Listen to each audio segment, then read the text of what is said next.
Searching for just the right job? Whether you're looking for full-time, part-time, or seasonal work, you can get started today. Amazon Jobs offers the whole package with great pay and flexible shifts that allow you to choose when and how much you work.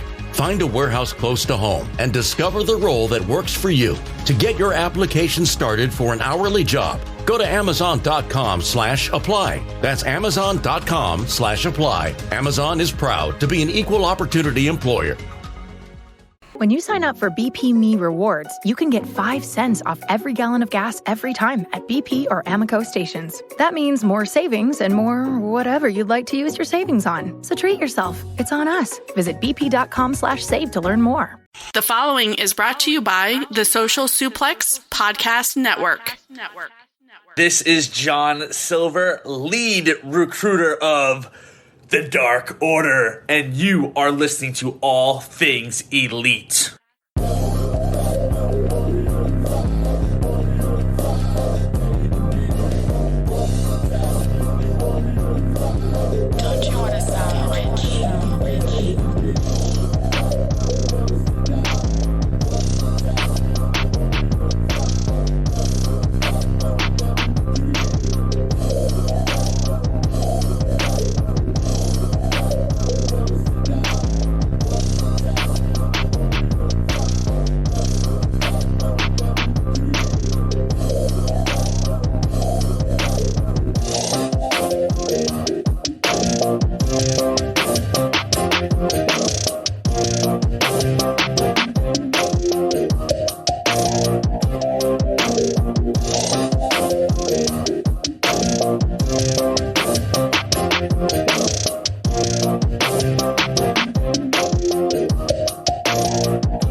Hello, everybody. Welcome to the 155th episode of Social Suplex's podcast about AEW with a proclivity for positivity. Welcome to All Things Elite. My name is Austin Summers, and I am the host of this lovely show. Joining with me, as always, is my good buddy and friend, Floyd Johnson Jr. We are back, Floyd.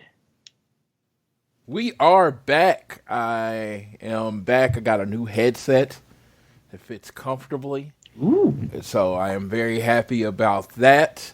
So hopefully I come through nice, crisp, and clear for you. And it is good to be back.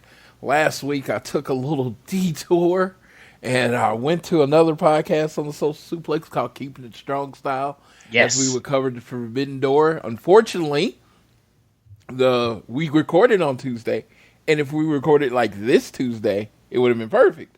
But we recorded last Tuesday where Austin was just starting his new gig.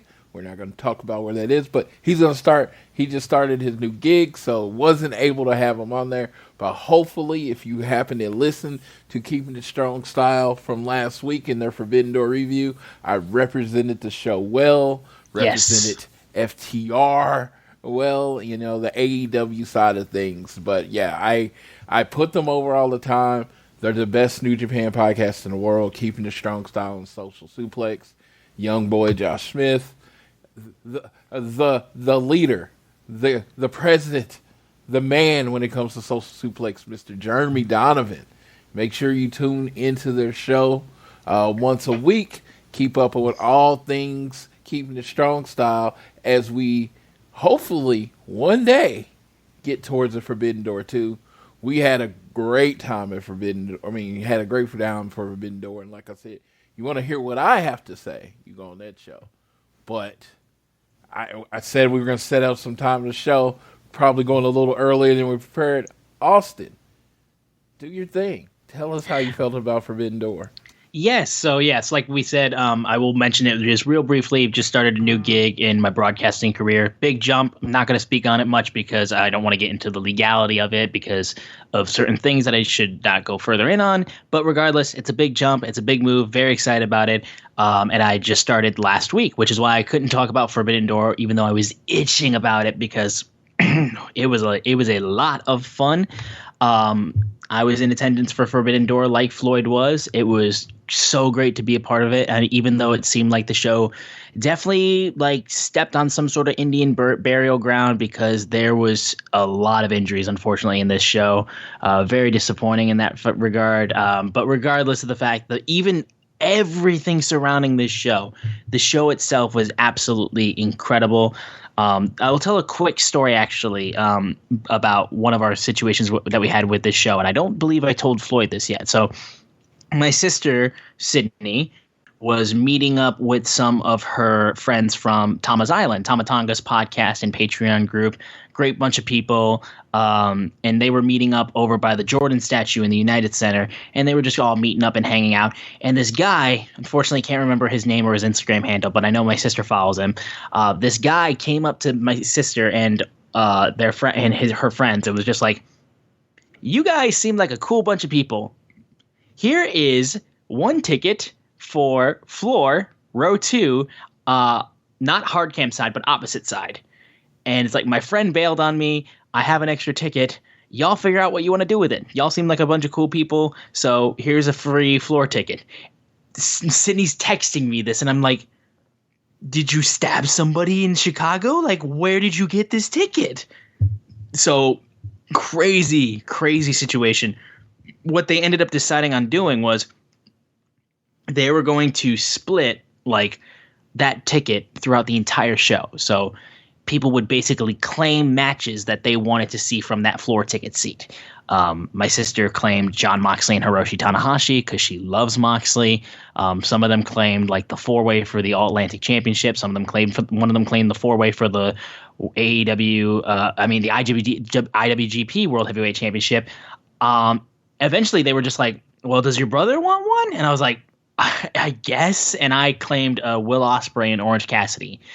And so first of all, unbelievably sweet that they did that. Second off, I'm very glad I picked Will Ospreay and Orange Cassidy because holy shit, that match was good. I was so geeked to be able to see Will Ospreay wrestle live. I know he's kind of a prick, but he's a prick who can wrestle really, really good, do all the kinds of flippy shit. And in terms of AEW, where flippy shit is king, he's just so good at it. He's just insane. Was stunned at the view that I had for that match. Seeing fucking Shibata was unreal. I was literally like taken aback because I was like, there's no way Shibata's here. There's no way. And when he walked out, it was unbelievable. And he gave us one of the best gifts of the year with him getting the sunglasses from Orange Cassidy. The whole show was wild. I was definitely scared for Floyd during the 3-way tag match for the ROH and IWGP tag titles because when Dax went out, I was like, "Oh no!" And I was looking for my boy because I was just like, "Oh my God, Floyd must be like terrified right now." But Dax came back regardless of the injury, pushed through, and now they are 7-star FTR. I'm so happy for these guys. It's so awesome. The 4-way for the All Atlantic title was great. Pac winning it was absolutely the right way to do it. I think it's huge for him. Sting is insane. When I saw him go from the rafters to the frickin' stage and then he dives off, I was stunned. I couldn't believe it. And of course, as we all know, Claudio Castagnoli. The moment I saw the Swiss flag on that Titantron, went ballistic. I am so happy he's here. In terms of guys that I would be like, AEW needs to get him, Claudio was absolutely one of my top guys. And the way they incorporated him in the end of the show with Eddie Kingston was genius. Shout out Shikara and all the shit that they went through, Claudio and Eddie. It was great touch.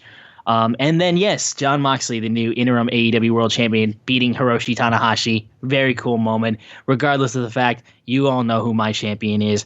I think Jon Moxley holding the AEW Championship interim. I'm going to put an interim every single time I mention it because there is only one champion.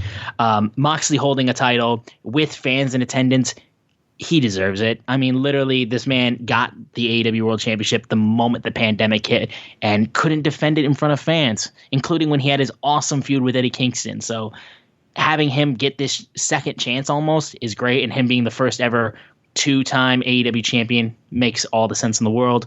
It was a really good show, honestly. I didn't cover everything, of course, because there's a lot still on this show. Regardless of the fact, though, if you want to hear a full review, definitely check out the Keeping It Strong style episode that our good boy Floyd was on. But I had a blast. Forbidden Door was awesome. Cannot wait for Forbidden Door 2. We'll see if I can make that one as well. Yes, that was... I mean, it was one of the better, it was a great weekend. And then, capping off for me, it capped off my June, which was probably the most epic wrestling month of my life. And, just the awesomeness of the month, it capped off with 7-star FTR. And it's funny, I messaged Dax, DM'd him on Twitter, and he's like, I was looking for you, right? Said those words to me. Oh, man. Looking for you. What world do I live in? I've literally never asked anyone to follow me on Twitter, ever. Not a thing that I do, right? But I live in a world where, everybody's like, oh, man, you had these dreams when you were young, right? And it's like, but if I told 12-year-old Floyd, right, say, hey, what do you do? You got a good job. It's not what you really wanted in life. You got a good job. But you go see wrestling all the time. And on your birthday, your favorite tag team at that time is going to sing you happy birthday, then follow you on Twitter. Then a few weeks later, you're going to see them become 7-star. They're going to win their 7th major world title, and you're going to be there for it. In the second row, you're going to be there for the show, and you pretty much go to shows whenever you want to. He would be like, that's pretty fucking cool. You know what I mean? Even at 11 years old, he'd be like, oh, that's a good life. You know what I mean? Even me, I had that perspective when I was young, and it was just like, he'd be like, okay, you're kind of awesome. That kind of thing. And it's just like, when people ask, what would the younger version of you think? He'd be like, you're pretty cool, Yeah. Yeah, so it's just like, my life is like right now, in this little period of time, I just don't believe it most of the time. And so, can't believe, got my good. So, it's funny, because Sydney, one of her friends from Thomas Island, Angie, right? Yeah. I've known Angie for a few years. We met at StarCast, and we were at all the first few StarCasts together from Hawaii. And she's friends on Facebook, Twitter. I didn't know Sydney knew her, so that was kind of cool. I didn't catch up with her when y'all met, but I was just like, it's just cool that I was like, hey, sorry I missed you. I'll see you next time, kind of thing. Yeah. And so that's kind of cool. And it was a great event. It was a great event. Got my chair, got my shirt. Who got to keep the chair? Oh, it was I can't remember his name, which is stupid because he literally drove us around Chicago for a little while, but I can't remember his name. But Sid could tell you off, Amy. I think I don't want to say his name wrong, so I unfortunately cannot remember at this point in time. I am not hating on that. Hey, better, you don't want to get the name wrong, might as well not say it. But I just had a great time. Saw so many friends, so many people I hugged and loved and all that kind of stuff. You got to get your picture with Security Sam. Hell yeah, dude! It was just a fun time. I know it was only a day, and I'm just saying they're leaving. I don't know how the COVID restrictions and all that stuff, but I felt like they left a lot of money on the table not doing some kind of fan fest. Because, good Lord, so many people came in early expecting it to be a fan fest. Yeah, I know. I definitely understand that. And hell, it was funny get the ticket out, the chair out, because Cindy was there on the floor for the last match for the chair, and she saw somebody who, because they gave people on the floor wristbands, and when we were trading the tickets back and forth, we had a physical ticket, and only the guy who ended up keeping the chair had the wristband. So Sid saw somebody from United Center Security take away somebody's chair because he didn't have a wristband. So Sid's just like, get down here. I don't want to lose your chair. But thankfully they were able to get that all sorted out. But I understand definitely that they could have done a fan fest and it would have been wild. I think it would have done them a lot better too if they had even more Japanese talent actually in for Forbidden Door. I think then you could have probably really gone wild with a fan fest. And hey, who knows? I think maybe if they when they end up doing it again and when they do Forbidden Door 2, fan fest should definitely be on the table, because if you're getting even more talent from New Japan to show up, if we get Kota Ibushi next year, you got to do that. So I ask you this, just hypothetical. What do you think? Should it be okay? So I've heard 3 different things. One show a year. Well, like this year is in the United States, next year is in Japan, and rotates. So every time you have it in the United States, it's this huge thing because it only comes 2 years. Heard that one. Other one, do one in the United States, one in Japan every year. I heard that one. And then other one, not really have a plan. Just, kind of rotate and come as you may. What's your idea of what they should do?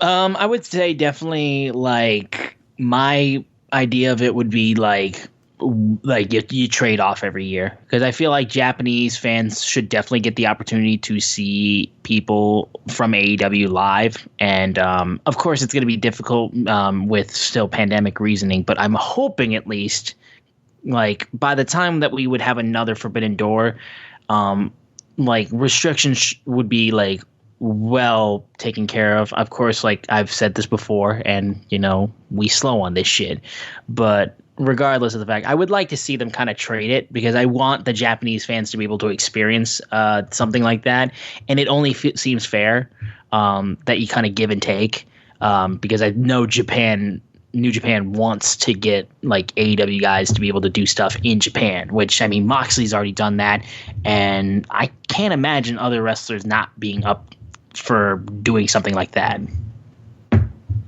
Yeah, my whole thing is I am definitely with either one of, but I would think the one a year, one in Japan, one in the United States every year. So the one in the United States in June, and then the one in Japan is, basically when it's their slower period of time, so it adds to an extra event.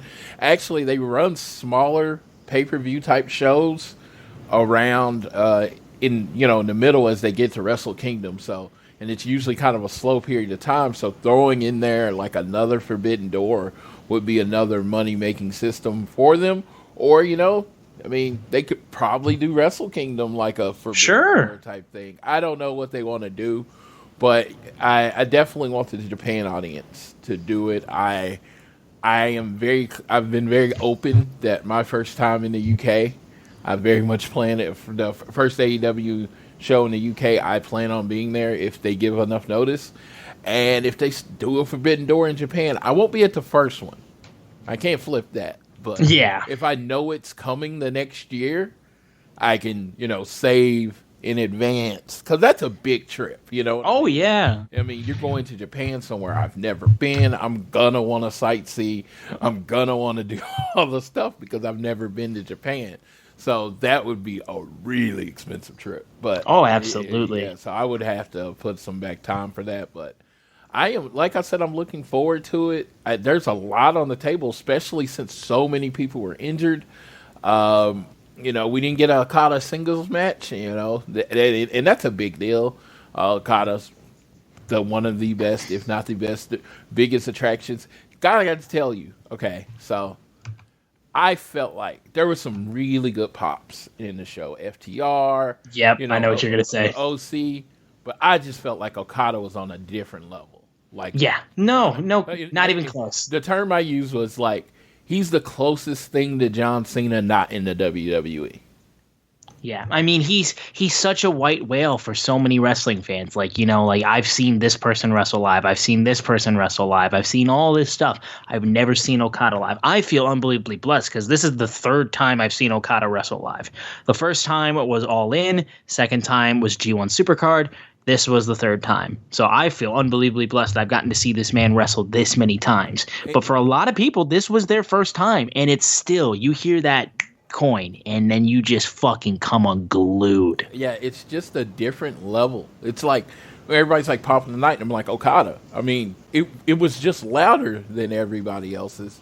Claudio was close, Claudio but was close. But yeah, you think about, he was debuting. This is a guy that, wrestler in a fatal 4-way. Just, one of the veteran worlds, and he was so over. It's funny, your 3 times, I was there for all 3 times. I had one extra time because they did the G1 in Dallas. They did the first day of the G1 in Dallas, so that's only 2 hours, 3 hours from my house. So I got to see that one. So I've got to see him wrestle 4 times, and it's just great. I mean, it's never not a big deal. Yeah. You don't get them very often, so. But, yeah, we can go ahead and continue on with the rest of the show. I just wanted to get a little bit because I really wanted, to get Austin on the show last week, and it was just like. It wasn't going to happen. It was your first week of your new job. I was like, if you noticed, I was kind of hands off last week because I really wanted you to have time to focus on, getting your, getting your feet wet, getting familiar with the place, and not being distracted by what we had to do. So. I'm glad to be back this week, and I'm guessing you've enjoyed it so far, correct? I have, yes. No, it's been a lot of fun. I've very much enjoyed my time, and it's been a blast, dude. It's been an absolute blast. And the one last thing I'll mention on Forbidden Door is I'm very hoping for a speedy recovery for Adam Cole. And if anybody is actively talking shit about Adam Cole, like, get yourself sorted out. Adam Cole is like one of the most genuine people in wrestling I've seen in a while, and if you're going after Adam Cole, like, come on, like, literally, like, I don't want to hear any of it. I know Britt Baker already flamed all of y'all's on Twitter, so stay mad. But regardless, let's realize how dope Adam Cole is, please, because I know he suffered a fucking bad concussion. It looked rough. Yeah, and happy birthday, Adam Cole. Happy birthday as well. Yes. Yes. No, but someone had to tell me that the tide was kind of turning on Adam Cole because I don't know how my account's set up. I hadn't really seen a lot of people flaming Adam Cole, but it doesn't make sense. No. Even when he was in NXT, I was like, okay, he's the most ready-made guy in NXT to be in AEW. He wrestles the AEW style, which is the independent style that I wouldn't say he helped invent, but he did help perfect. Those NXT takeover shows that everybody were like, oh, these are the greatest matches alive. A lot of times Adam Cole was in those matches. So it's just like I don't really understand it. I mean, I know he plays a heel, but good Lord, if you ever meet him, if you ever go meet him at a one-on-one or something. If you ever see him in his streams. Yeah, he's the least heel human ever. I mean, he just seems nice. And maybe it's a disguise to stab you in the back, but I wouldn't be able to tell because the dude just seems like a really cool dude. So shout out to Adam Cole. Hope he has a good birthday. And I hope, I don't know. I understand Twitter, and I understand when you become a celebrity, you understand some of this is going to happen, especially in 2022. But it just seems like people are just like, it's like when someone deletes their Twitter or goes away, people there's some dude, and there's some dude in his house, basement, whatever. I don't fall into the mom's basement thing. I just like a very lonely human going, yes, I got him off Twitter. Yeah, and there's some kind of accomplishment in their life, and they go to Wendy's and get them a double stack or some shit, and they celebrate getting somebody off of Twitter, and I just feel really, really bad for them. Yeah, it's just like, I don't know. I don't think about that when people mess up in the ring or anything like that. The last thing I think about is to go get online and tell them this thing that they've worked their whole life for, to get on this national stage. You fucked up and I saw it. That's what I need you to know. Yep, and you should feel bad. And you should feel bad. It's just like, yes. If you've ever talked to someone that wrestles, I'm talking independent. I'm not even talking dude works at your local, wrestles at your local flea market. No one is harder on them than themselves. Yeah. From local flea market to world champion, they are their own worst critics. They don't messed up, and they're going to work on not doing it again. Exactly. But yeah, I just don't know. I could not put my life into trying to make someone else miserable. Yeah, no, literally. But regardless of the fact, though, we can go ahead and get into the show. But before we do everything, though, make sure you guys continue to download this fine show on Google or Apple Podcasts. If you listen to us on Spotify or any other podcasting platforms, please give us a share with your friends, family, coworkers, whoever you wish. You can leave a rating and a review, and if you're so inclined, you can leave a donation through our podcast provider, Red Circle. But the easiest way for you guys to support us is by following us on social media, the thing we just shat on. Yeah, please follow us. We're at AT Elite Pod on Twitter, at Social Suplex are the guys that make this show possible. Check out all their other shows, including the Keeping It Strong Style episode on Forbidden Door that Floyd was on. Myself on Twitter am Austin Sumowitz. I am Austin Sumowitz, SZUMOWICZ, and Floyd is at Floyd Johnson Jr. on Twitter. Of course, we had blood and guts from my city, Detroit, Michigan. We out here in this bitch, and I was geeking for this. And unfortunately, our good friend Floyd was not able to attend Forbidden Door. Blood and Guts. He had the ticket. We had the ticket for him, but he was not able to attend. We live in a time where a lot of people are examining what they need in life and where they want to work. And unfortunately, no one's fault or whatever. But from the time we started in January, my team where I work, which I don't ever say, had 7 people.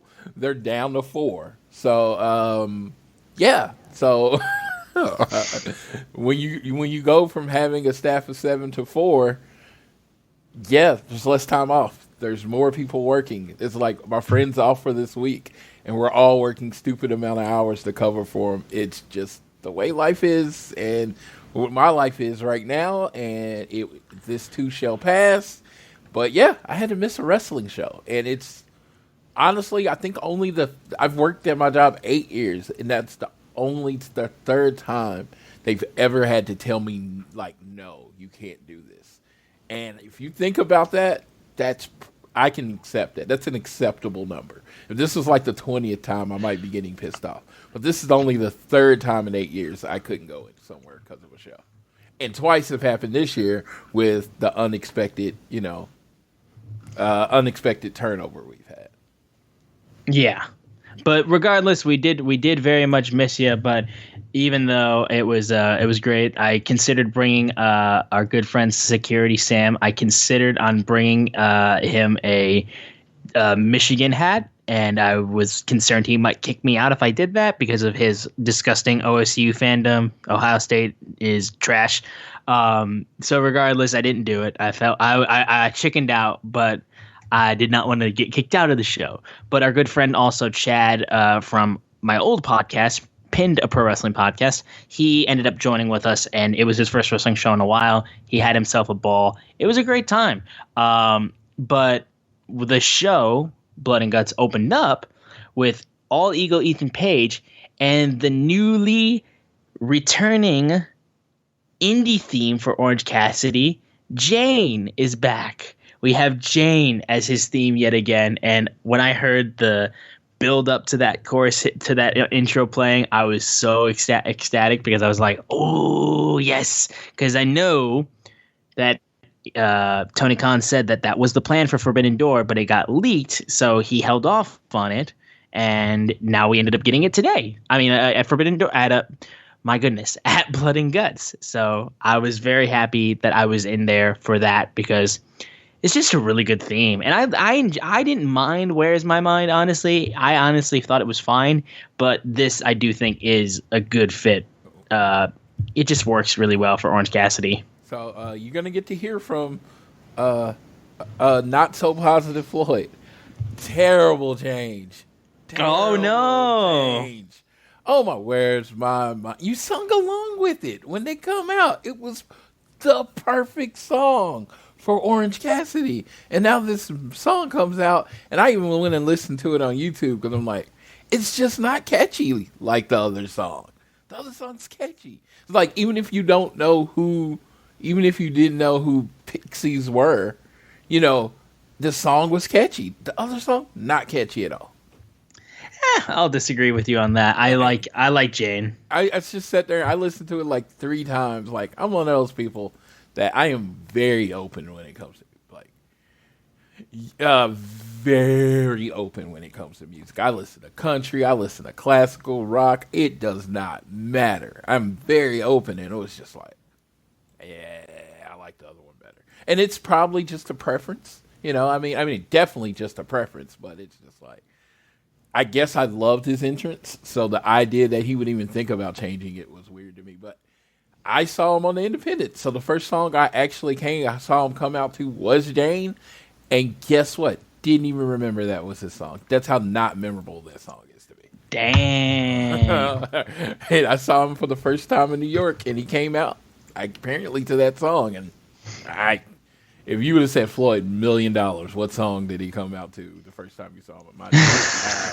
Where's My Mind? I have no clue. I have no clue, but Where's My Mind? I find Where's My Mind is one of those songs, like, when I lose something in the house, like through the day, I'll start singing Orange Cassidy's song.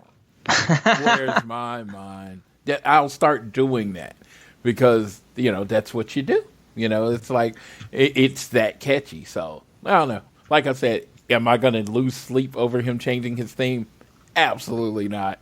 I'm not going to ever quit watching wrestling because he changed his theme.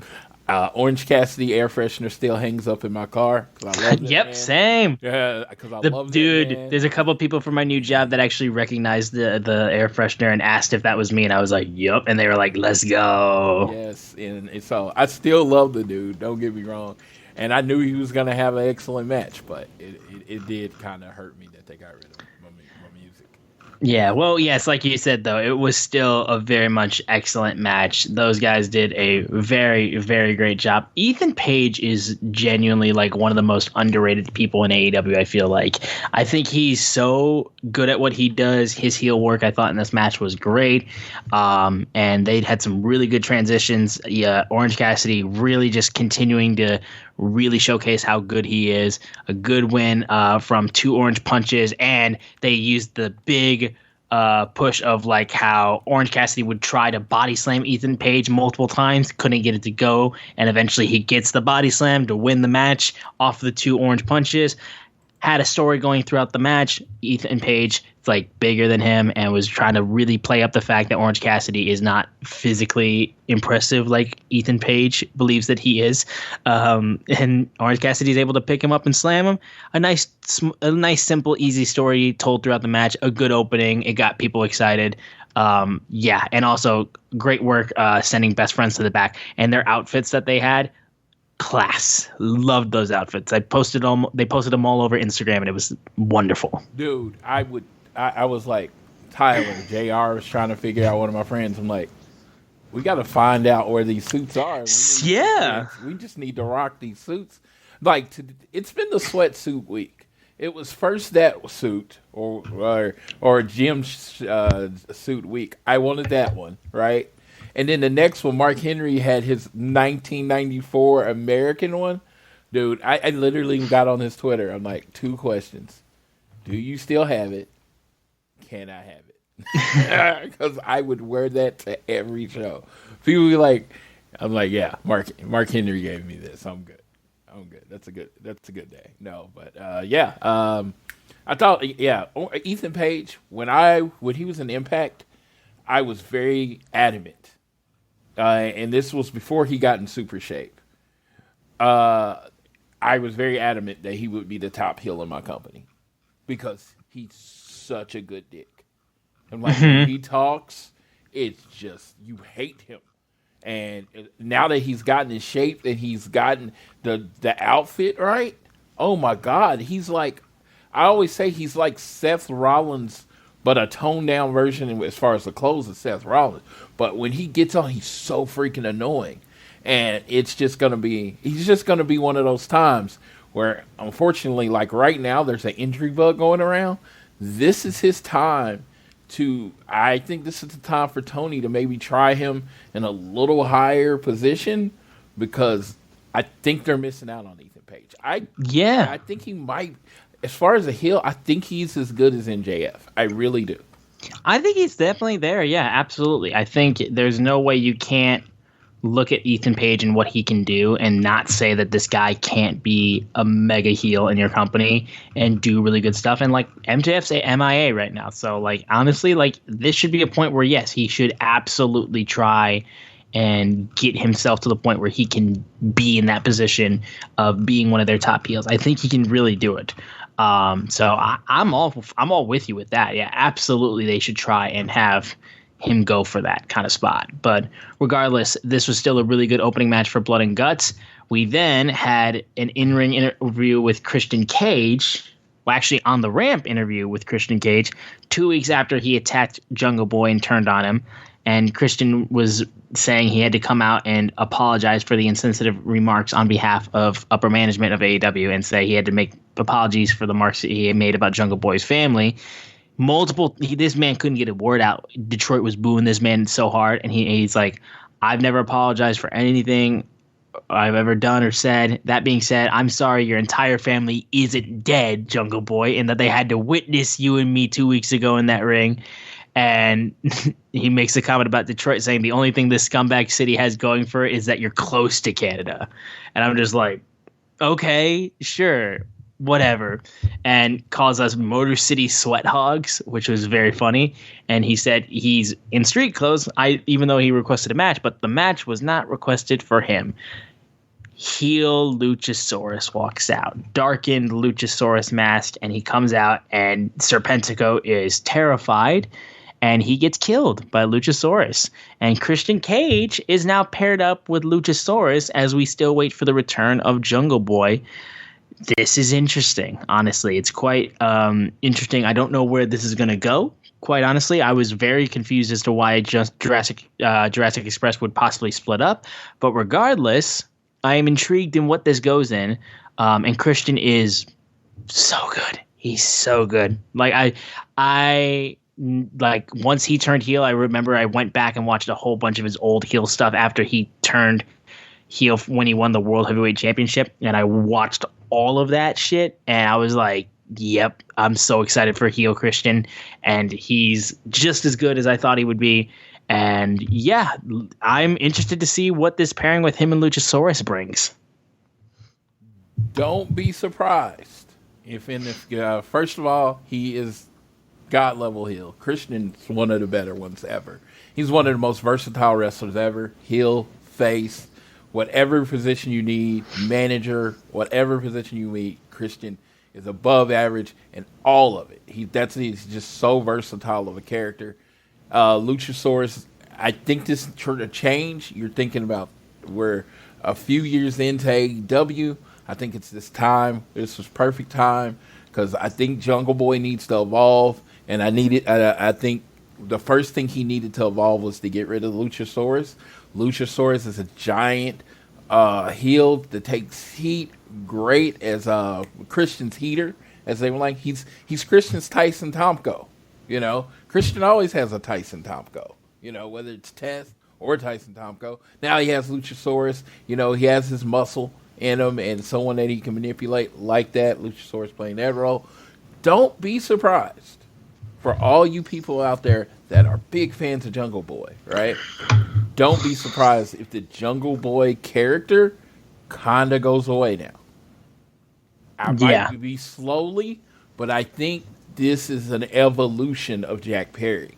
They want him to take that next step forward, and I think to take that next step forward, you're probably going to have to get away from Jungle Boy a little bit. Which I kind of understand, because I think that that's something that I'm sure guys like JR and some other guys in the company might be pushing for, because if he was going to be like literally a top star, like there are going to be some people that are just like, listen, the name's an issue. And it's silly pro wrestling, so I don't think it's unfair to believe that a guy named Jungle Boy couldn't be a top champion. But I do think that there's still stuff that because we're tapping into the family stuff with this story. So with that being said, like I think it would be very cool if Jungle Boy, in response to his family being attacked and all this type of stuff and him being run down and Christian running down his family, that he takes that family name and actually goes out as Jack Perry. I think that would be fucking sick if that's the case of what they decided to do. But yeah, I think if fans are not expecting at least an idea like that, you might need to be prepared for that, because I think, like Floyd said, we might be leaning towards that direction now with this story. I don't think it's going to be – it might be drastic. I don't think it's going to be drastic. I think he's just going to slowly get away to just being Jack Perry because, again, it's a Tarzan character. It's a very 80s and early 90s character. It's really not a 2022 character, but people love him, so they get behind him. It is just like, more and more people are leaning towards real. The Jon Moxleys, the Kenny Omegas. People that are closer to their personality in real life. I'm not going to say Kenny Omega is, but, some people that are closer to their personalities in real life. Let's see what Jack has. And, and it was played up on who his dad is, his family is. It's like Christian didn't cut a promo on Jungle Boy. He cut a promo on Jack Perry. Yes. Moving on, though, from that, we had an interview with TNT champion Scorpio Sky, basically going up against, calling out Wardlow. And they confirmed that we are getting a street fight at this week's AEW Dynamite between Wardlow and Scorpio Sky for the TNT Championship. And I see two things happening in this regard. Either A, MJF comes back and screws Wardlow, which I don't think is going to happen because I think he's going to be off TV for even longer. Or B, Scorpio Sky dies, which I hate to say because I love Scorp, but Wardlow is on a path of destruction that, plus the TNT Championship needs somebody like Wardlow with it, honestly, because at this point right now, while I do love Scorpio, but that title kind of needs a big kick. And I think with a guy like Wardlow who's been riding a wave, you kind of got to strike while the iron's hot with something like that. While Scorpio being TNT Championship material is absolutely true and he deserves the thing, that still doesn't mean that the iron's hot on him right now. If it can be down the road, but right now a guy like Wardlow should absolutely be getting that kind of push to try to reinvigorate that title. Because we even got Miro out here on interviews being like, yeah, fans say I kind of ruined that championship because of how good my run was. Which, okay. So since that's now become public knowledge, let's fix this. And I think Wardlow being champion would absolutely fix this. So that's what I prefer happening. Not MJF coming back. Honestly, he can stay off TV as long as he wants. Well, my whole thing is, they did it in a street fight, and they obviously did it for one reason. There's going to be outside interference, and Wardlow's going to lose. That's how I see it. It's just they're going to make this long stretch for Wardlow to have to fight. Because if you give him the title, right, you give Wardlow the title tomorrow, where do you go from there? I mean, even if he does a somewhat dominant run, people are going to get tired of seeing him winning fairly quick. And then they're going to be like, okay, it's time to put the world title on him. So you kind of got to slow Wardlow's pace just a little bit. And a nice longer, I'm not going to say long, but a nice longer feud with Scorpio Sky trying to grasp, do the title, get the title out of his hands against someone that is so desperate to stay champion. He will literally do anything, as when he turned on Kazarian and he cheated to win his belt. He's going to do that to keep it from Wardlow. Yeah, and it makes all the sense in the world. I'm just, you know what? I just want Wardlow as champion now. Give it to me now. That's my joke of the day. We'll move on now. We had a trios tag match between Platinum X Cassidy and the Ass Boys, featuring Danhausen and a tag team of his choosing to team up with him, Detroit's own Danhausen. First of all, Max, as somebody who lives pretty much right next to Flint, you'd be ashamed of yourself for that Flint bar. Be ashamed. But Danhausen was like, you know what? I think I found some people that are pretty good at wrestling, and brings out the brand new IWGP Tag Team Champion 7-star FTR. So huge pop. I'm in my house. I'm sitting with my wife watching the show, and I say it's going to be FTR. And no doubt in my mind, it's like, it's going to be FTR. And she was like, how did you, the music starts. It's like, so there was two big things. I always watch the Tuesday thing before the preview before that's on YouTube that's like 15 minutes long, the road to whatever. Yeah. And they cut a promo on it. They did. They cut it was a promo great. on it. I everybody that's usually on that is on the show. So you spoiled yourself a bit. I didn't really spoil myself. It was just it's logic, just knowing knowing what they do. Okay. And then second thing, they freaking love Danhausen. They've done the FTR Hausen before on Twitter about a month and a half ago. Ever since they've been faced, they've been like, being like super friendly with everybody. And they put FTR Hausen. And they kind of liked them before they turned heel, but they were trying to like downplay it. So and why I mean that, it's not something they say, it's just how they post on Twitter. I, pay attention to that kind of shit. So it's like, okay, it's going to be FTR. Because somebody was like, it's going to be Hook and someone. I'm like, no, it's going to be FTR. They're like, why would it be FTR? I'm like, Twitter. we still ended up seeing, thankfully, after the show went off the air for both Rampage and Dynamite, we did see Hook come out with Danhausen, which I was very, very happy to see. But this match was very fun. Yeah. Oh, yeah. This match was great. It was super fun to see all those guys together. Like I said, Danhausen having those two in his corner was awesome. Plus, we also got a great instance of Anthony Bowens revealing he wasn't even needing the wheelchair in the first place. Comes out of his chair, people popped for that moment, and he accidentally hits a crutch into the face of Austin Gunn. Danhausen pins Austin Gunn and wins the match. Bowens is like trying to explain everything, and the Gun Club is furious with the Acclaimed, and Bowens is like all this type of stuff. Eventually, Austin Gunn got up and shoves Anthony Bowens, but then Billy Gunn shoves Austin to the ground, and he walks to the back with the Acclaimed. So Billy Gunn kind of being like distancing himself a little bit, or like just trying to send a message almost to his kids. So very intriguing on this. I thought this was such an intriguing thing because I've always said when Max and Anthony Bowens started tagging up, and Max would rap, and Anthony Bowens was like, everybody, will say the city and everybody loves. Everybody wanted to compare Max to John Cena, right? And I've said on this show, my first thing I saw was the new Billy Gunn and Road Dogg. That's what I saw. Because Max was Road Dogg coming out and rapping, and instead of suck it, Anthony Bowens would say, he does the Acclaim thing. The act is very similar to what Billy Gunn and the Road Dogg did. And then, the Ass Boys, don't seem to have that thing yet. That's how the story has played itself.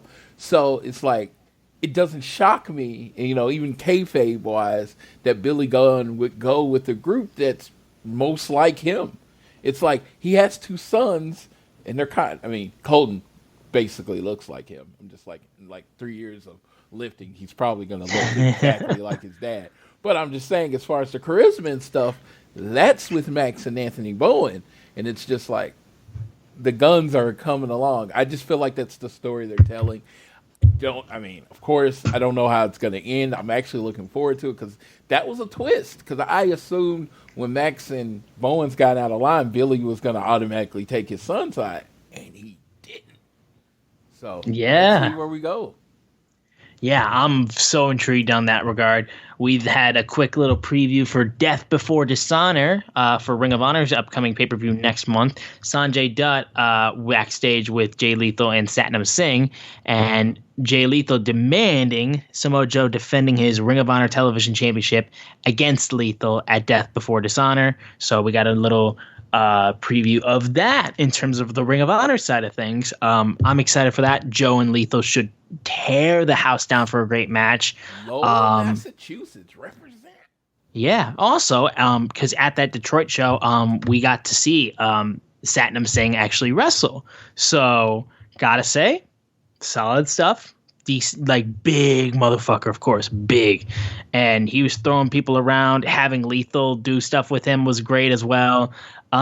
There's promise. I want to see more. Obviously, I haven't seen as much of Satnam Singh as I would have liked to, but from the small little bit that I saw in Detroit on Dark Elevation, it was very pleasant to see that he was doing pretty good and getting good reactions. So you know what? That's a good thing. I am going to go out on a limb because I did watch Dark and Dark Elevation. He is already better than the Great Khali. Oh my God! Now, yes, we can confirm that this isn't the Great Khali. I'm out on a limb. I am ahead of the world. He is already better than the Great Khali. 3 years in, this guy's already better than him. He's such much more fluid. I think he's starting to get the idea of the big man gimmick. That's what's most important. Because when you're a big guy, you don't. Man, if you do more than 10 moves, what are you doing? Mm-hmm. You know, you're big. You don't need to do all that shit. Yeah. You know, and you're going to you show up and you're a threat. So, there you go. Yeah, absolutely. We then had the TBS Championship Open Challenge match between the champion Jade Cargill facing off against Leela Gray. And she's done 34-0 squash match. Jade was tired of fans and women in the back bitching and moaning. He's like, Stokely, can you give me some real competition? And Stokely's like, she's fired up, and I know why. It's because she gave an opportunity to every single person in the locker room, every woman, and nobody answered it. Gray doesn't even work here, and she had the wherewithal to seize the moment. And he proceeds to call Chris Statlander and Athena lazy. Those two come out and they jump into the ring. Athena almost was able to go and hit the Eclipse, but then before that happened, Stokely was able to get into the ear of Layla Gray, who then pushed Athena off the top rope, and then they started beating up on Athena and Chris Statlander. So, bit surprising that they decided to have Leela Gray literally just be like, oh, hey, you know what? Maybe I should just get this money, and then proceed to do that. So it was, honestly. It was super funny because, you know, they were calling them out and saying they're lazy. What happened is, the Twitter thing of it, the extra layer of news you don't need, but I'm here to provide, is that Jade actually sent that open contract out at 11:59 at night. And the story is that person was the only one awake and saw it. Yeah. I mean, that's pretty dang funny. Yes, that's pretty dang funny. Yeah, even TK said, well, I just got this open contract at 11:59, and he's like, I'm forwarding that contract you just emailed me to the entire Leica room right now. Fortunately, I'm a night owl. So it was TK calling him out that, hey, you sent this out so late. There's no one that's going to see this. Yeah, and that's a nice little thing. Yeah, it's like I said. Again, if you watch the show every week, you don't need to know that, but it's always fun to know. Yeah. And then they got a little backstage interview with the Young Bucks teasing what would happen on Rampage, which would be continuing the Forbidden Door a little bit with Goto and Yoshihashi facing the Young Bucks on Rampage. So happy I got to see Goto and Yoshi again. So happy about that. My friend Chad, who's a big Indian New Japan mark, when he found out Goto was going to be here, fucking dude lost his mind. He was so excited for that. But regardless, it's the one match show that we all knew it was going to be.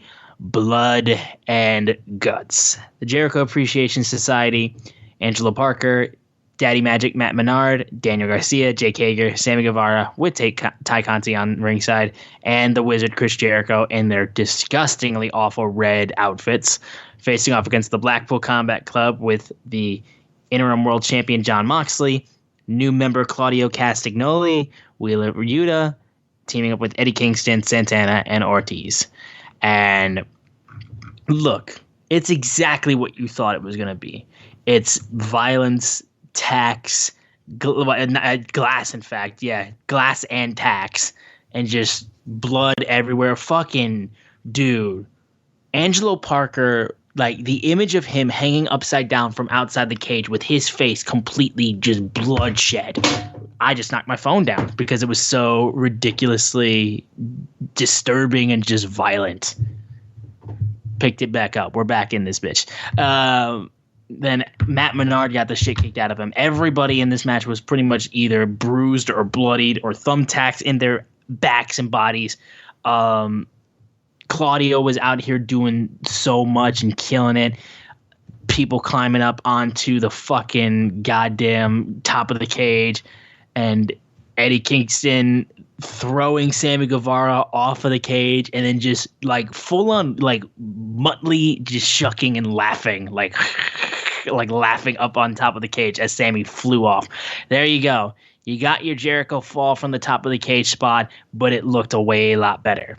I especially loved the water bottle that was placed there that just happened to flip completely up in the air, and the cap was it just offered a great image. Claudio, see, I'm doing it too. Claudio proceeds to get on top of the cage and spin, fucking gives us the great swing of, I want to believe it was, who was the one that got swung? Regardless, somebody from that team got swung. But it was very, very awesome. Yeah, the match was insane. Jericho got swung, right? Oh, it was Jericho, yeah. It was Jericho, yeah. Okay, well, and then we got a little bit of a slight truce between Claudio and Eddie Kingston because they proceeded to get the both of the signature match because Claudio had a Scorpion Deathlock on Daddy Magic, and Eddie Kingston proceeded to try and get the tap out on Chris Jericho. But Claudio was the one that got the tap first. But regardless, a little bit of a slight truce, but this isn't going to last long, I feel like. I think these two still do not like each other, and I want them to not like each other because we're going to get good matches if they don't like each other. But that was blood and guts. Again, it's impossible to go through everything. It was insane. Unfortunately for us, our seats were like facing the entrance ramp off to like the back right corner side. So we could kind of only really see stuff when they were like right in the second ring farthest from the ramp, which was great because we got a great shot of Chris Jericho just like posing to the crowd before he even entered the cage. But that did mean like if anything happened on the right side of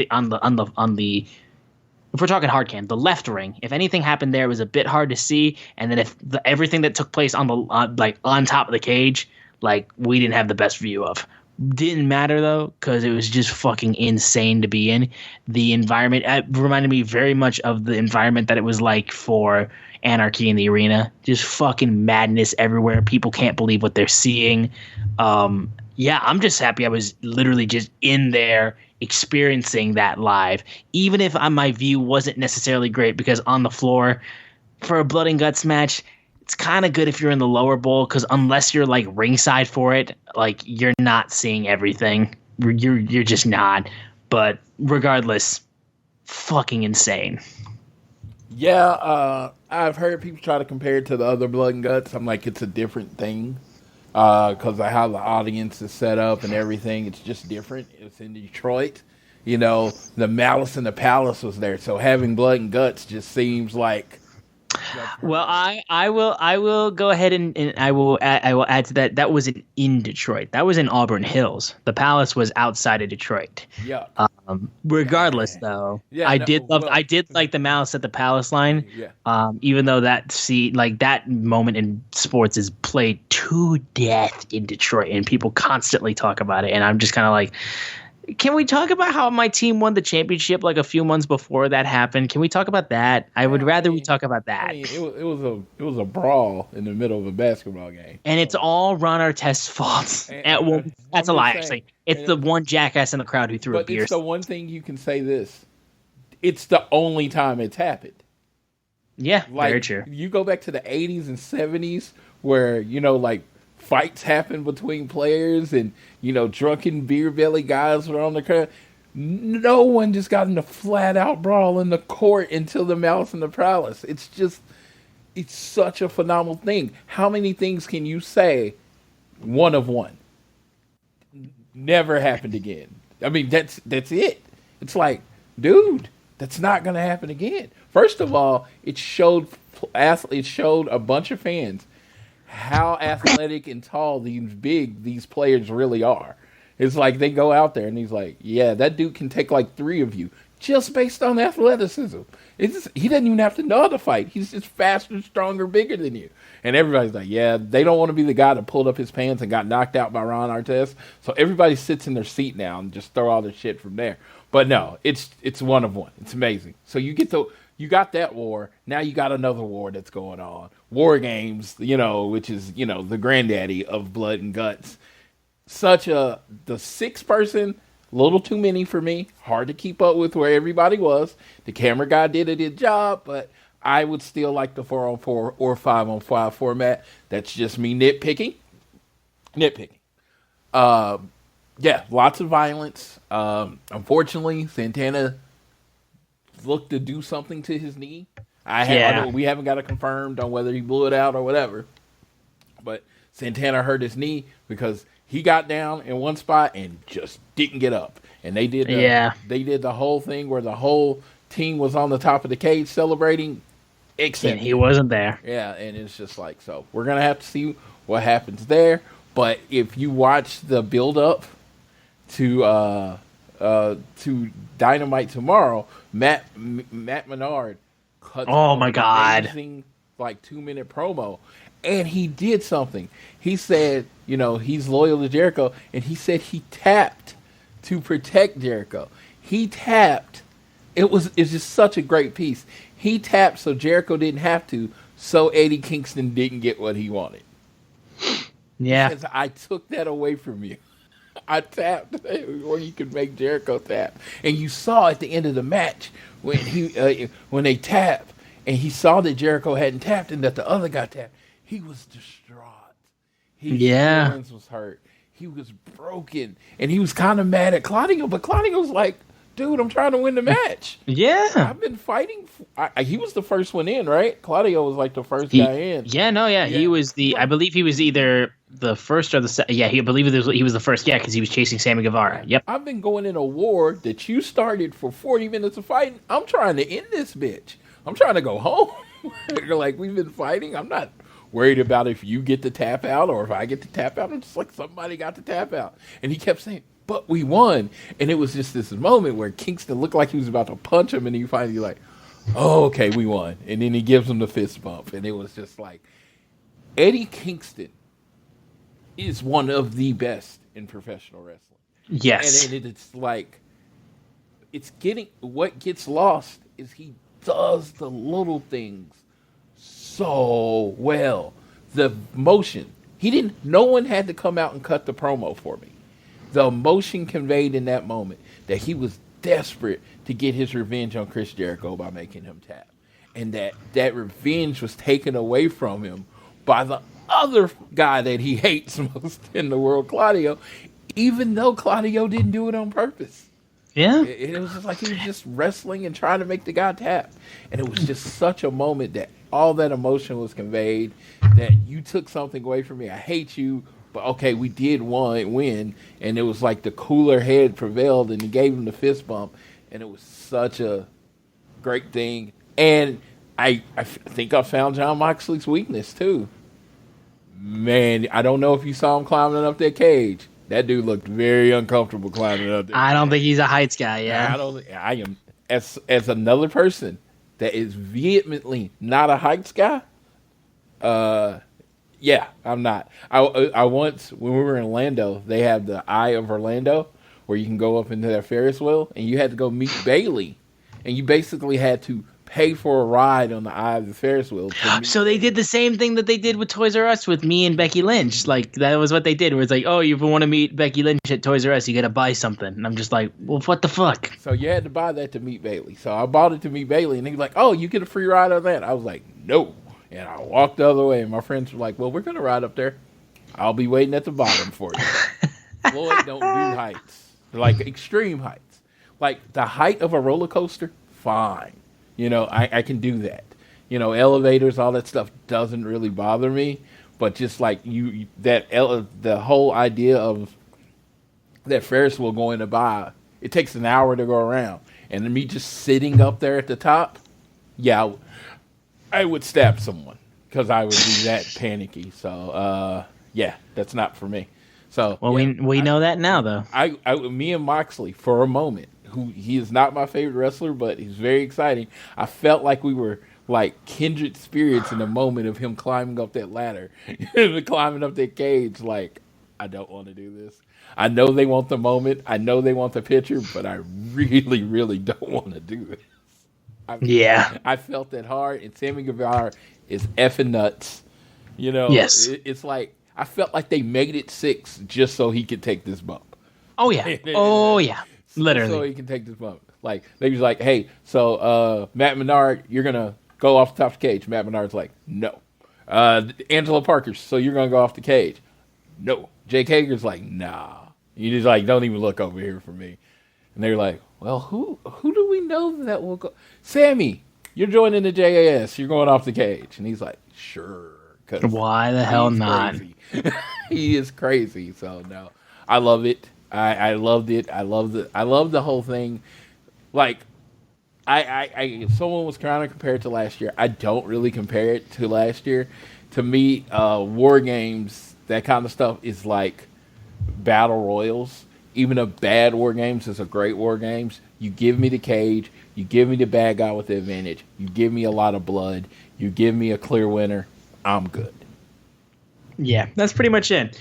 And yeah, like we said, best of wishes to Santana. Hope he's okay. But yeah, this was a hugely fun match to be in attendance for. Yeah, it was just fucking wild. But that was AEW Dynamite Blood and Guts. May have been a bit of a one-match show, but what a one-match it was, seriously. We'll move over quickly to AEW Rampage, still from Detroit, Michigan at Little Caesars Arena. We opened up with the Royal Rampage match, and this was a match that Tony Khan was like, he had built and like, as he was describing it before they started taping Rampage, I was like, you did a lot of coke before you made this match, definitely, but okay, let's go. So you got two. I gotta say something before we start this match. Did you see my tweet about this last week? No. So I'm watching Dynamite, right? And it's about 7:00, and I was like, I feel like AEW should really take advantage of the 2 cages and do some kind of battle royal. And there you go. 30 minutes later, they posted that. And they was like, oh, he listened to you. I was like, no. He's had this playing for weeks. But it's just how weird, because that shows you he thinks like a wrestling fan. It's like, yes. You have 2 rings. Why are you not doing a battle royal with 2 rings? And he did it. And the best thing is he made the 2 rings matter. You had to win your ring before going over to the second ring. Yeah, it was a really cool idea. Definitely wasn't explained a bit well by TK to the fans in attendance about how like you kind of had to go from winning your side of the ring, then you could go into the other side. Regardless of the fact, no one really cared. But this match had a ton of talent in there. You had Hangman, Brody King, Darby Allin, Dante Martin, Dustin Rhodes, Frankie Kazarian, John Silver, Keith Lee, Konosuke Takeshita. Was so happy he was there. Matt Hardy, Max Caster, Orange Cassidy, Penta Oscuro, Powerhouse Hobbs, Ricky Starks, Roosh, Swerve Strickland, The Butcher and the Blade, and Tony Nese. And of course, the winner of this match would win a chance at the AEW Interim Championship. And this was a fun battle royal. Like I said, Konosuke being there, I was so fucking happy with. Swerve, unironically, became one of the big heels in the match because of him just being a complete asshole. And just throwing out a lot of people's picks to who they wanted to win the match. But regardless, it was still a really good. It was a good battle royal. I will tell you what, man. Like, it may have just been the people in my section, but like, talk about a guy that people are turning on a little bit. People turning on Darby Allin a bit, and I kind of don't understand it. Like, we're AEW, right? We're the kind of guy, we're the company where it's like, it doesn't matter what your size is, where you come from, you can still be used and be a big star and do great things. But now all I hear is like, Darby Allin's too small, or, oh, Darby Allin's going to kill himself wrestling, or, oh, Darby Allin's stupid. And I'm like, where the hell is this coming from? Like, I'm just stunned at the way that some people have just flipped on this guy. Because, like, yeah, we know that he's small. We know he's not built. That is literally part of his character. That is literally what they have been trying to push, is the fact that this man throws his body with reckless abandon. And even though he's not a big guy, he's not physically empowering, he still fights so hard. And that was the whole point. And he got over, like, so genuinely. But the coming around of people just turning on this man. Like, I remember there was one guy off to the side who was, I don't think he was more happy that Brody King won the match. I think he was more happy that Darby Allin lost the match. That's the vibe that I got, at least from the guy. Which, listen, Brody King winning absolutely would have been my choice anyway. Even though Darby Allin is, like, one of my favorites, Brody King winning and going up against Moxley, that match is absolutely going to be fucking crazy. And plus, Darby, like, he will get a chance at the AEW title eventually. I don't think it's fair. I think it's fair enough to have him wait a little bit. But I just don't understand the fucking turn that people have had with Darby Allin. It doesn't make any sense to me whatsoever. And the last thing I'll say on this matter before Floyd rebuttals on it, that spot of Brody literally, like, fucking hanging Darby in the air, like him limp over the floor and then dropping him. One of the best eliminations I've ever seen to end a Rumble or a Battle Royal. So good. So dominant. It was just so dominant, and it just built him up as a threat immediately to Jon Moxley. I love that. This is the first time I've heard of this whole, kind of anti-Darby thing. I didn't know this was a thing. That's all. There were people around me at Forbidden Door, and there were people around me in Detroit. Like, people were just they're not fucking with Guy anymore. It's kind of crazy to me, because I just thought, if you would have asked me who was the universally loved wrestler in AEW, I would just consider Darby Allin one of them. He, like I said, he's my favorite wrestler, so this is kind of crazy to me. And when I was in my section, it was like Darby, everybody was all into Darby, so it's crazy to me that some people turning on him. And it's so funny because it took me so long to come around and saw what he brings. Like, I was like, man, get bigger. And now I'm like, now I understand with his character and his presentation, the worst thing he could do is get bigger. You know what I mean? Yes. It fits into the character that he's always undersized, but he has the fight in him. That Sting, when Sting sees him, he doesn't see, oh, you're an exact image of me. He doesn't see, like, you're 6'4" and big. He sees that you have the fighter instinct that I have. You have the, main guy instinct that I have. So it would, like, the fact that people are starting, if this continues, that would actually kind of break my heart, because, like I said, I came around. I was a sizist to the extreme, and it's just like, a guy just said, you know what? I am better than your expectations. Everything that your preconceived notions of what a champion looks like, you need to throw them out the window. And I did for Darby, and it's because of who he is.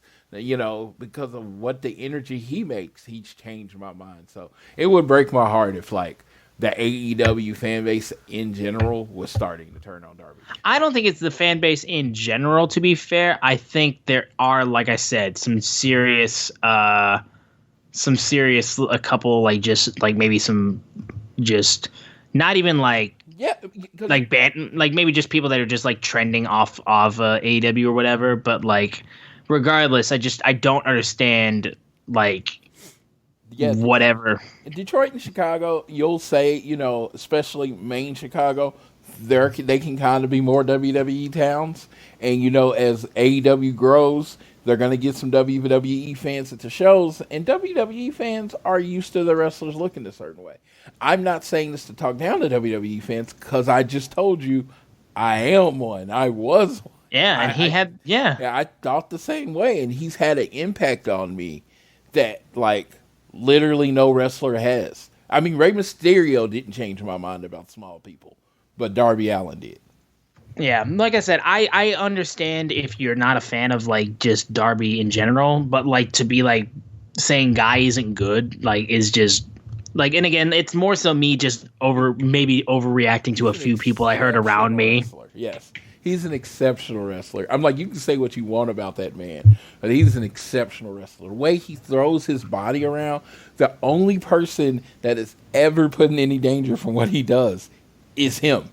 And you know, talking about the Bret Hart scale, do you hurt your wrestlers? It's like, no, Darby doesn't. He's just very good. And he's very exciting. He understands his role, his gimmick, his character. He understands that, and he performs to it. So, oh my God, you know what? It's like I generally don't pay attention to people around me, but people booing Darby, that would probably.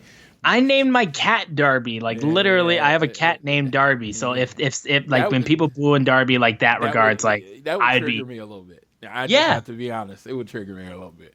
Understandable, yeah. But regardless, though, Brody, like I said, Brody King winning, absolutely great pick. The way he won it is amazing. And like I said, say what you want about Darby, he makes people look fucking menacing. Like if you go up against Darby, this man will sell for you. He will sell for you. So, he's great. But we then had a tag team match between the current AEW World Tag Team Champions, the Young Bucks, against Hiroki Goto and Yoshihashi, back once again from Forbidden Door. So good that I got to see these guys again. And this was a really good tag match. Of course, it was very funny. There was a guy who was sitting behind me on the floor who was like, yelling at Bryce, yelling at the referee, and he was like, "Yo, that's 5! Like that's a 5 count! Like get them out of the ring!" And I turned around, and I was like, "Have you never seen a Young Bucks match?" And he's like, "No, this is my first AEW show." And I'm just like, "Well, I need to let you know the 5 count doesn't exist in a Young Bucks match." Like, he's like, but in AEW, it's a 10 count. Oh, it is. That is the official rule. The official rule is that it's a 10 count. Okay, I did not. I didn't even know that. I got you. Okay, official rule is that for tag team matches, it's a 10 count. Yeah, it's the one like their tag team matches. It's the one way they're different. Okay, you know what? I've been a fan of AEW since its inception. Didn't even know that was an official rule. Yeah. Regardless of the fact, though, I told him like that doesn't exist. The 5 count doesn't exist in this, and he's like, "All right, cool." And I think dude still had a good time behind me, but I was literally turned around and I'm like, "You're on the floor of an AEW show. Have you never seen the Young Bucks wrestle any tag matches?" And he's like, "Nope." And I'm just like, "Oh wow, okay, well, welcome." But this was still a really good tag match between the Bucks and Goto and Yoshi. Nothing really too like crazy like out from like what we're used to with these guys, but they still did a really good job. And plus it was just good to have like a little bit of carryover from Forbidden Door in Detroit. I really enjoyed seeing these two. And yeah, Young Bucks got the win. Some great work from the Young Bucks as they got Matt Jackson in there starting super kicking people, and then eventually they got the BTE trigger, but then they won with the Meltzer driver, which I was very happy to see they brought out because normally they just win it with the BTE trigger at this point. So I was glad I got to see that, but it was a good tag match. Yes, Young Bucks don't miss. They wrestled with these two people plenty of times in New Japan. And Hiroki Goto's amazing. I've been told the other one, what is it? Yoshihashi has improved over the last 2 years. I thought he was really good in this match. But yeah, I was very happy. Just a throwback to the New Japan before, AEW existed, when the Bucks would go over there like a lot of times a year. And that was fun, gave them something to do before they headed home. Yeah. This apparently happened. I didn't see this actually in Detroit, but there was a backstage promo with the Ring of Honor Pure Champion Jonathan Gresham with him and Lee Moriarty saying they were going to take on Gates of Anarchy from Tully Blanchard Express Enterprises. Tully Blanchard Enterprises, and they would be facing each other on Rampage this upcoming week. So I didn't see that. They didn't show that video in Detroit. They just went straight into it's time for the main event between Nyla Rose and Toni Storm, which also Nyla so good with her trash talk. So good. But this was a really good match, too. Nyla Rose and Toni Storm closing out the show. I was all for. Love me some Toni Storm. They did some really good stuff, and Toni really doing a great job trying to get a win over the bigger Nyla Rose. Eventually, when she tried to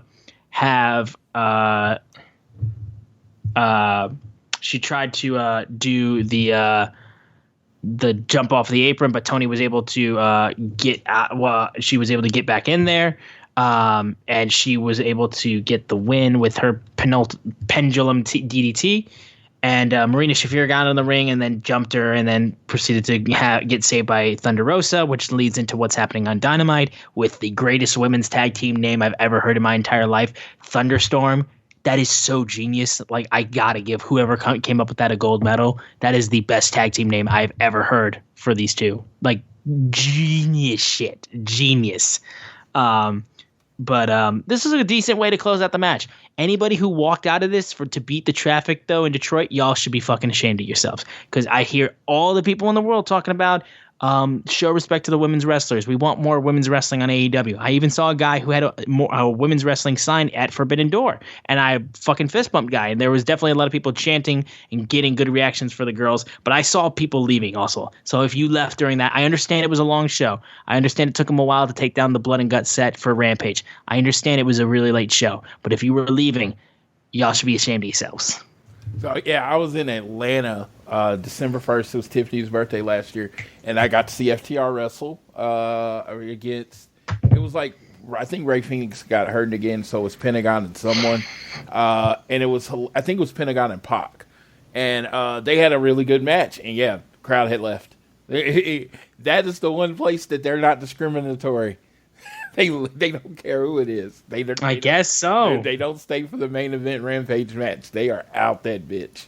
And it is what it is. It's not something I would do, but yeah, some people definitely do it. I really enjoyed the tag match. I've been a big fan. Really enjoyed the women's match. I've been a big fan of Vicky having a stable for a while. And I know Nyla, because Nyla never really needed someone to talk for her, right? Mm-hmm. Marina Shafir does. I think she's all right. And, you got a problem now, all that stuff. But I think Vicky could take Marina to that next level with her being in MMA. I don't even know if Vicky, I think she's still with the company. But yeah, she is. Yeah, so having a tough girl women's faction with Vicky as the leader, oh my God, I'd be down with that.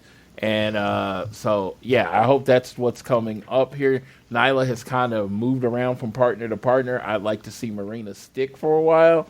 And Thunderstorm. Oh my God, such a great name. Tony and Nyla put on a really good match here. Told a very simple story. Tony overcame it. I would have liked to see Nyla win here. I would have, especially as the number one contender. But they decided to go back with Stoney. I think they're building to another Tony and Thunder match eventually, which I think will be very entertaining. I think I was very open about in Forbidden Door. They had a good match, but I felt like they left something on the table. So we can get that at the next match or whatever happens. But I really enjoyed Rampage this week. I thought it was solid matches. Yeah, I thought this was a higher quality Rampage than I think a lot of weeks you'll get. I think the Royal Rampage definitely helped. That match had so much talent on that match, and also a great finish, like I said. And then you got a great appearance for more Forbidden Door stuff with the Young Bucks and Yoshi and Goto. And then the girls did a really good job too. Definitely, I think they're leaving some more for a future match down the road. But Rampage was good. I thought Detroit got treated very well considering how long it took for us to get that. And Michigan will get another show too with Grand Rapids, so that'll be a lot of fun with Battle of the Belts 3 and another Rampage as well. So that should be fun as well. But that was AEW Dynamite and Rampage. Real quick, I will say too, I saw this on AEW's website too. I want to say, I'm sure that they've tweeted this out already, but we did get confirmation that Pac will be having his first title defense of the brand new All Atlantic Championship, and it's taking place at Rev Pro on July 10th. He will be defending the championship in Sheffield, England against Shota Umino. So Shota, the shooter. Yeah, the shooter will be getting a shot at the All Atlantic Championship. So Umino versus Pac, I think that's awesome. I think the fact that he's defending the title in Rev Pro, I mean, that's just classic Pac after he left WWE. Because that man, when he was in Rev Pro, you couldn't fucking stop him. You couldn't stop him when he's in. I feel like Pac in England is like Bret Hart in Calgary. Like, you want to talk about like literally like people you can't stop in their home countries. You will not beat Pac in England. You just won't do it, I swear. But I bet that'll be a great match, so I had to bring that up as well. In terms of our preview for this upcoming Dynamite that you guys will be seeing tonight by the time this episode comes out, we're getting the Thunderstorm match. Yes, we're going to get Thunderstorm facing off against Nyla Rose and Marina Shafir. We're getting an appearance from Christian Cage and Luchasaurus. The Butcher and the Blade are teaming up to face Keith Lee and Swerve Strickland, a.k.a. Swerve in Our Glory. I don't know how much longer that tag team will exist because it seems like there seems to be cracks forming. We're getting the street fight for the team between Scorpio Sky and Wardlow. And then the AEW Interim World Championship will be defended by Jon Moxley against Brody King, the winner of the Royal Rampage match. We're already getting this title match. Should be a damn good show. And yeah, Brody and Mox, I think, are going to have one hell of a match. So, for all of those that don't watch the YouTube show, Butcher and Blade and Swerve and Our Glory was actually built on Dark Elevation, because Keith Lee and Strickland had been having problems. They are in the top 5. The Butcher and Blade sees the cracks in their foundation, and they want to get back in the top 5, so they decided to come out and challenge them. Scorpio Sky and Wardlow, that is my most intriguing match of the night. I don't know what way they're going to go. Moxley and Brody King, if you liked Moxley's title run, where he literally just fought guys bigger than them and just had slug out matches, that's what this match with Brody King is going to be. It's going to be a fight. It's one of the reasons that I said Jon Moxley is one of my favorite champions, because he made everyone look good. He took a massive beatings before he finally won. So it's just like Jon Moxley as the interim emergency champion anytime something bad happens in AEW, I am down with, because that dude puts on matches every week that entertain the crap out of you. And I'm hoping we are building the Moxley versus Jericho too. I would be really excited to get that match, especially coming out of the Blood and Guts thing. Maybe we can build the Moxley and Jericho too. That's where I see it might be going. But if we're building to a war between the House of Black and Blackpool Combat Club, take my money. Take it right now. Take it right now. Yeah. I mean, literally. I'm just saying, you're talking any version of the 3 Blackpool Combat Club guy against the House of Black. Mm-hmm. I'm in. All in. Yeah. Here's my money. I think it's going to be great. But that is the preview for Dynamite, and we'll just go real quick to Floyd for any quick final news or headline stuff we want to talk about before we wrap up the show. My good friend Justin Jones, a.k.a. Finn Balor, guys, he posted today on Twitter that the calendar, where is it? Finn Balor guy. Mm-hmm. He posted today that on the calendar that it looks like that, it is going to be All Out. It's still going to be in Hoffman Estates. That he also posted that there was going to be on the 2nd and 3rd. It's going to be a 2-day fan fest. I saw that earlier today, so I just threw that out there. Grain of salt. Grain of salt. You hear me when I say that. Second of all, it looks like Warner Media has requested that AEW maybe do more pay-per-views a year. So Tony Khan said on an interview early this month, or early in June, because it's a different month, that the 4 was great for starting out. They may look to expand that in the future. So you may look out. We may be getting more pay-per-views next year. So those are all the little news and rumors for this week. All right. Well, then I think that will do it for this episode of All Things Elite. Guys, thank you so much for being patient with us and sticking with us while we were getting ready to return from our small little break. If you guys enjoyed the show, keep listening, keep downloading this fine show on Google or Apple Podcasts. If you listen to us on Spotify or anywhere else you get a podcast, you can give us a share with your friends, family, coworkers, whoever you wish. Leave a rating and a review, and if you're so inclined, you can leave a donation through Red Circle, our podcast provider. On Twitter, we are at AT Elite Pod, at Social Suplex are the guys that make this show possible. Check out all the shows they have on their network. And like we said, once again, Floyd was on the most recent episode of Keeping It Strong Style where they talked about AEW Forbidden Door. It is a great listen. If you want to get Floyd's full thoughts on Forbidden Door, definitely go ahead and jump in on that episode. Myself on Twitter, I am at Austin Szumowicz, SZUMOWICZ. Floyd is at Floyd Johnson Jr. on Twitter, and I will go ahead and pass it off to my buddy Floyd so he can close us out on this episode of All Things Elite. Well, thank you all for listening.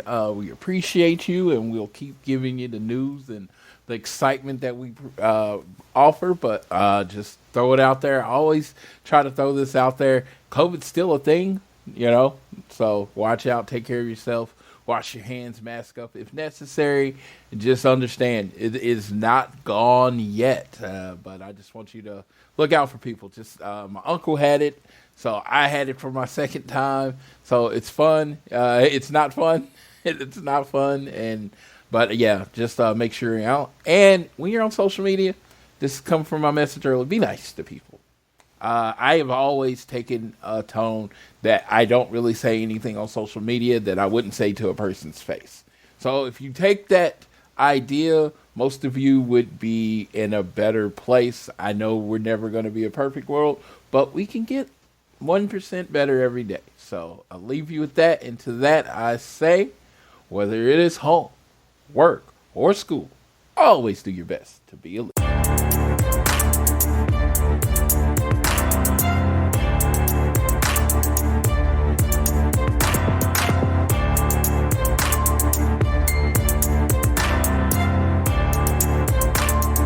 With Vanguard Advice, no matter what your retirement goals are, they can help you get there and enjoy it for years to come. The financial journey is all yours, but you never have to take it alone. That's the value of ownership. Visit Vanguard.com and explore Vanguard Advice. All investing is subject to risk. Fund shareholders own the funds that own Vanguard. Services are provided by Vanguard Advisors, Inc., a registered investment advisor.